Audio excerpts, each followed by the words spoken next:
মধ্য মার্চ থেকে গড়ে দিনে প্রায় ৭ জন করে শিশু হাম বা হামের উপসর্গে প্রাণ হারালেও দেশে স্বাস্থ্য জরুরি পরিস্থিতি ঘোষণার পক্ষে নয় সরকার।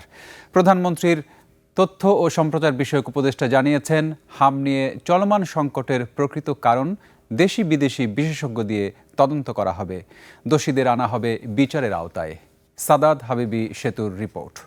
ঈদ আসবে, সাথে ক্যাশব্যাকও আসবে। নিজের বা প্রিয়জনের জন্য কেনাকাটায় এবারও নগদ পেমেন্টে পাচ্ছেন দারুণ ক্যাশব্যাক। তাই যাই কিনুন, পেমেন্ট করুন নগদে।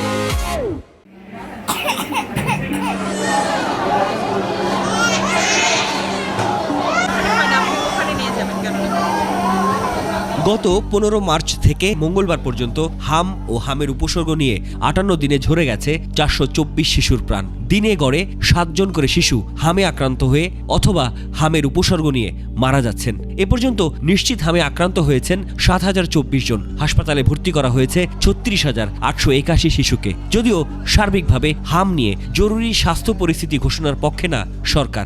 জরুরি অবস্থার আসলে আমি মনে করি প্রয়োজন নেই, কারণ হচ্ছে মানে হসপিটালগুলোতে যেভাবে ট্রিটমেন্ট তাদেরকে দেওয়া হচ্ছে, তাদেরকে সর্বোচ্চ আন্তরিকতা এবং সতর্কতার মাধ্যমেই সেটা দেওয়া হচ্ছে। আমি আপনার সাথে একমত যে জরুরি অবস্থা দিলে যা যা করণীয় সেগুলো ইনফ্যাক্ট আমরা করছি।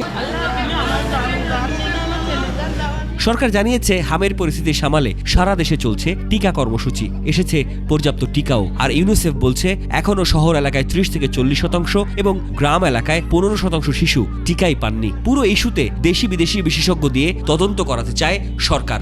আশ্বাস বিচারের। তদন্ত কমিটি যদি এমন খুঁজে পায় যে খুবই বাজে ধরনের নেগলিজেন্স হয়েছে, যেটা শাস্তিযোগ্য, তাহলে শাস্তিও দেওয়া হবে। এদিকে বহুল আলোচিত সমালোচিত মার্কিন চুক্তি থেকে একেবারে সরে আসা চিন্তা করছে না সরকার, বরং নতুন করে দর কষাকষির পক্ষে যুক্তি প্রধানমন্ত্রীর তথ্য ও সম্প্রচার বিষয়ক উপদেষ্টার। শক্তিশালী চুক্তি এবং এটা বাতিল করে দেওয়ার ইম্প্যাক্ট কি হতে পারে নিশ্চয়ই আমরা বুঝতে পারি, বা কোন প্রেক্ষাপটে এই চুক্তিটা স্বাক্ষরিত হয়েছে সেটাও আমরা বুঝতে পারি। কিন্তু ওই যে বললাম, ওই সুযোগটা তো আমরা নিতে পারি যে এই চুক্তি রিকনসিডার করা কিছু কিছু জায়গায়, যে জায়গাগুলোকে আমরা বেশি সমস্যাজনক মনে করি, রাষ্ট্রের জন্য ক্ষতিকর মনে করি। মঙ্গলবার দুপুরে তথ্য ও সম্প্রচার মন্ত্রণালয়ের ব্রিফিংয়ে প্রধানমন্ত্রীর তথ্য ও সম্প্রচার বিষয়ক উপদেষ্টা জানিয়েছেন, আগের সরকারের করা বিদেশি চুক্তিগুলো অবশ্যই পর্যালোচনা করা হবে। দায় স্বীকার করবে, ক্ষমা চাইবে। একটা সরকার নিখুঁত হয় না। সাদাত হাবিবি সেতু, 21 টেলিভিশন, ঢাকা।